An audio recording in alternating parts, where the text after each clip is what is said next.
আসসালামু আলাইকুম, আমি চম্পা। আপনারা দেখছেন চম্পার কিচেন। আজকের রেসিপি হলো চারাপোনা মাছের আলু দিয়ে ঝোল।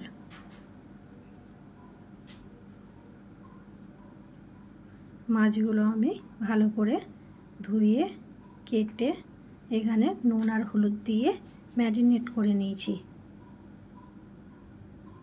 ম্যারিনেট করে এখানে 5 মিনিট রেখে দিয়েছিলাম।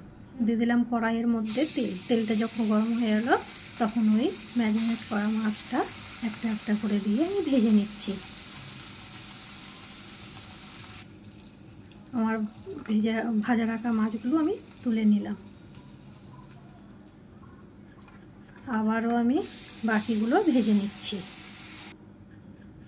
দিয়ে দিলাম কড়াইয়ের মধ্যে তেল, ওপর থেকে দিয়ে দিলাম কালো জিরে ফোড়ন আর একটা ছোট পেঁয়াজ আমি ছোট ছোট করে কেটে নিয়েছি। কেটে তেলের মধ্যে পেঁয়াজটা আমি ভেজে নিচ্ছি স্বাদ মতন নুন দিয়ে। ভাজা যখন হয়ে গেল তখন দিয়ে দিলাম হলুদ গুঁড়ো, লঙ্কা গুঁড়ো, জিরে গুঁড়ো আর ধনে গুঁড়ো দিয়ে আমি পেঁয়াজটার সাথে মশলাটা ভালো করে কষিয়ে নিচ্ছি।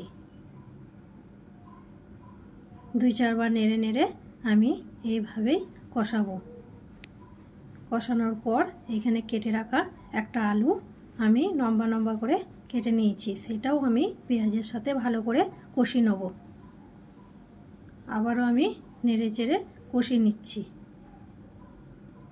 এইভাবে 2-4 বার আমি নাড়ব। ওপর থেকে দিয়ে দিলাম 1 কাপ পানি। পানিটা দিয়ে আবার আমি ভালো করে নেড়ে নেব। নেড়ে নিয়ে এটা আমি ঢাকা দিয়ে দিলাম 10 মিনিটের জন্য, আলুটা সেদ্ধ করার জন্য। আমি এখানে নিয়ে নিয়েছি একটা টমেটো ছোট ছোট করে কেটে নিয়েছি, একটু ধনে পাতা, 4-5টা কাঁচা লঙ্কা চিড়ে নিয়েছি। আমি 10 মিনিট পর ফিরে এলাম। ওপর থেকে দিয়ে দিলাম তোমার ওই কেটে রাখা টমেটোটা দিয়ে আমি নেড়ে নিচ্ছি। ভালো করে 2-4 বার নেড়ে নেওয়ার পর দেখলাম টমেটোটা আমার গলে গেছে নাকি। টমেটোটা যখন অল্প অল্প গলে যাবে তখন আমি দিয়ে দিলাম এখানে 1 কাপ পানি।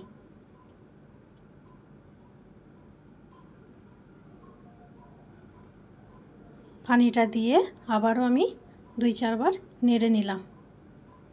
নিয়ে যখন ঝোলটা ফুটে গেল তখন ওপর থেকে ভেজে রাখা মাছটা ঝোলের মধ্যে দিয়ে দিলাম একটা একটা করে।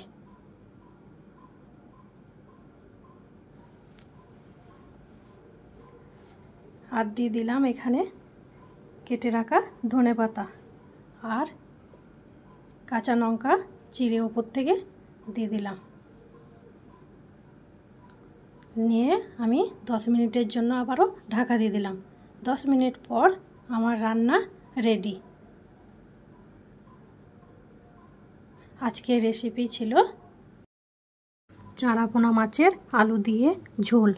আমার রান্না যদি ভালো লাগে আপনারা লাইক, কমেন্ট, শেয়ার করে দেবেন। খুদা হাফেজ।